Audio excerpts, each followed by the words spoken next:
une histoire écrite et racontée par Mathilde Duval, une production Chroniques Intimes. Le chien du virage. Tous les matins, il attendait au même virage, là, au creux de la départementale 127. J'y passais depuis 3 jours. Je me suis arrêtée devant lui à chaque fois. Il s'est toujours enfui. Il n'était pas attaché à un arbre, heureusement. La forêt dans laquelle il s'enfonçait était dense et épaisse. Une maison se trouvait peut-être derrière. Depuis que je remplace la maîtresse de CP de Ravinière, ce chien ne quitte jamais complètement mon esprit. Il est là, tapi dans mes pensées, toujours blotti quelque part dans mon champ oculaire. J'ai fini par interroger les enfants. Peut-être savaient-ils si une personne vivait à côté? Aucun n'a pu me répondre. J'y suis repassée le soir. Le chien s'est enfui, comme d'habitude. Peut-être moins vite que les 3 premiers jours. J'ai cette fois déposé une gamelle d'eau et une boîte de viande.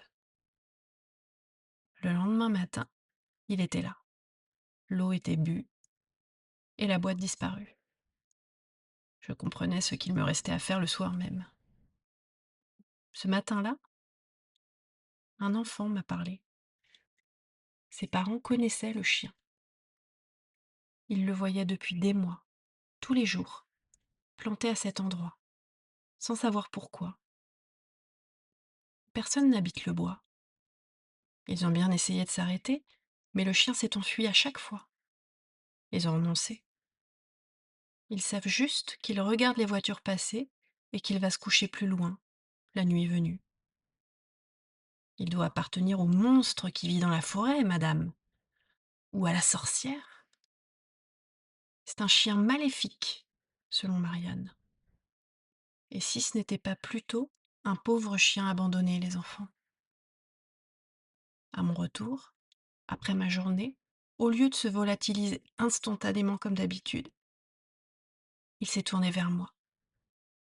Il m'a regardé un temps, puis est parti. Je décide donc de passer voir le chien matin et soir, y compris le week-end, quand je ne travaille pas. Le matin du 8e jour, pour la première fois, il ne disparaît pas à mon approche. Il reste à quelques mètres et me scrute.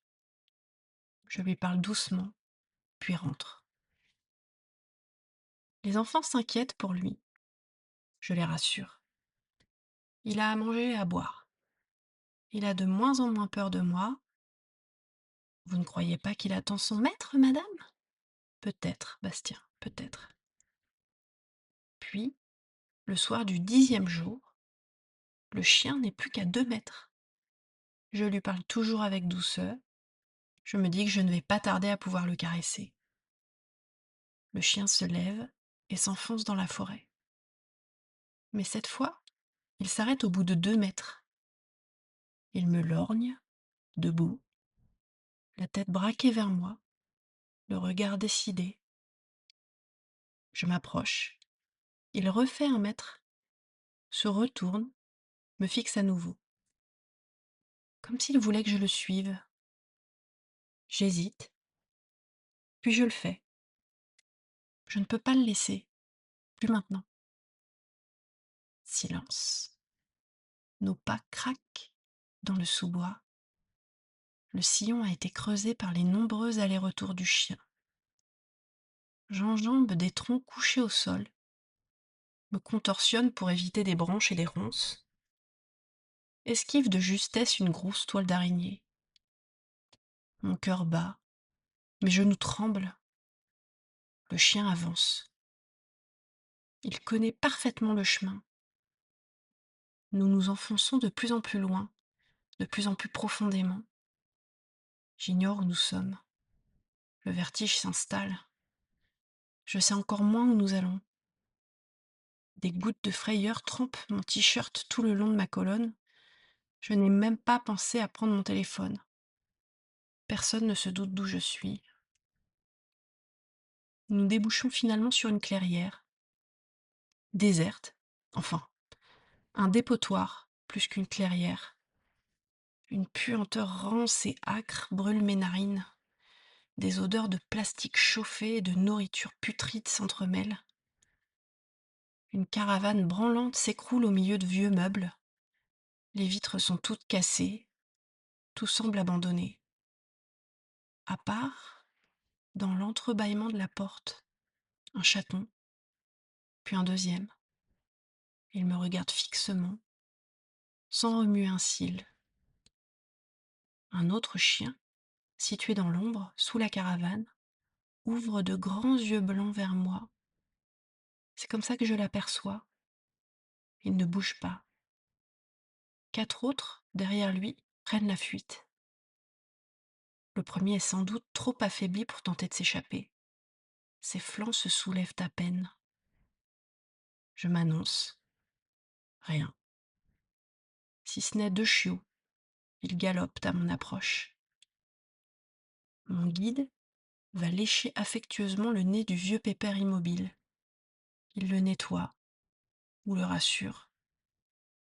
Il s'assoit ensuite juste à côté, un air de devoir accompli. Je me sens perdue dans ce fatras. Est-ce une décharge? Je trouve une cage vide, des laisses à l'abandon. Je décide de visiter la caravane. Des immondices sur 1 mètre de hauteur, au milieu desquels je découvre la mère des chatons, sur un coussin troué et crasseux, avec 2 petits couchés à ses côtés. Il me regarde, avec des yeux ronds, paniqués, et crache à mon approche. Je ressors en douceur. Un caniche déambule tranquillement, un peu plus loin dans la clairière, entre 2 hauts tas de débris de chantier.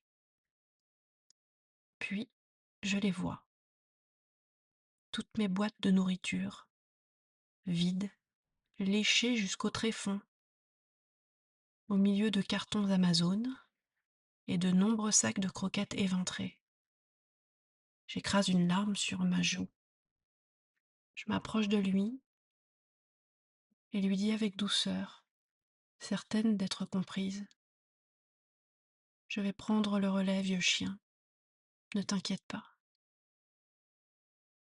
Le cœur en lambeaux et les pattes molles, je traverse la jungle dans l'autre sens, à la fois exaspérée par ce spectacle et survoltée par la mission de secours à mener. À peine assise dans la voiture, j'appelle la SPA sur le champ. Un escadron de bénévoles et de professionnels intervient dès le lendemain matin, aux aurores. Je les guide. 9 chiens sont récupérés en tout, dont le vieux immobile en état de déshydratation sévère, la chatte et ses 5 petits aussi. Les soigneurs ne comprennent toujours pas comment cette communauté insolite a pu se former, ni s'organiser. Ils pensent que le chien du virage nourrissait ceux de la clairière grâce aux dons des passants. C'est la seule explication plausible. L'animal que j'essayais de secourir tentait en réalité d'en secourir d'autres avant lui, près de lui, tout autour de lui. Lors du sauvetage, certains montent immédiatement dans les caisses. 3 sont terrorisés et s'enfuient. Les bénévoles doivent revenir les piéger plus tard. L'un a l'oreille arrachée, vraisemblablement pour faire disparaître son tatouage avant l'abandon. Tous en sale état. Un seul était recherché et a pu retrouver sa famille. Tous les autres, inconnus au bataillon, non identifiables, négligés et négligeables. Le chien du virage observe. Il reste à distance, sans intervenir, comme s'il attendait cela depuis longtemps. Puis il s'évapore.